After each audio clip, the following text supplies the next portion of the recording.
quick demo about how we can set up hot reloading in Golang applications. Typically, when we are working on backend server, whenever we make any changes to the file, we want our server to be automatically up and running with the new changes. So that is where hot reloading helps. So let's see how we can do that here in Golang.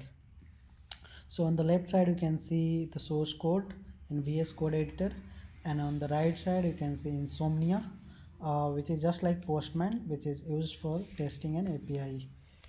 So here is the main.go file, which contains a very basic server which runs on port number 8080, and we have a simple handler function which returns hello world.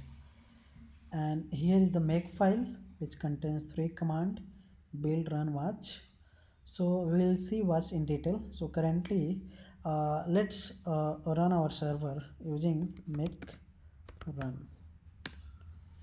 So whenever you here, let's test whether it's working or not.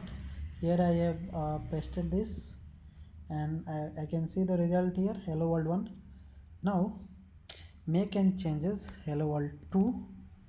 Now if we click here, you will still see the old response. So what we have to do in order to get the new response, we have to kill the server and again restart this. Then you will get the updated response. So how can we automate this process? Like, you don't want to every time kill the old process manually and then restart that server. So that is what we are using this watch command here. So the watch command uses reflex tools. Reflex is again another tool which is written in Golang, which is used for watching the file, and it runs the command automatically whenever that file which is being watched is changed. So let's run the make watch command here. Now you can see it has compiled and it started the server. Now hit the API point and we'll see the world 2.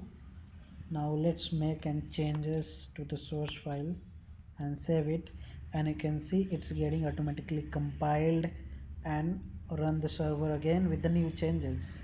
Now if we test this, we'll get the updated value. So that's how we can set up here. Okay, you can see the ulimit command also here apart from duplex. So the thing is, in Mac there is a limitation where in max at max you can watch only 250 file, around 250 file. So you can increase that limit by using the command ulimit, and if it is not required for you, then you can comment this code. So that is why ulimit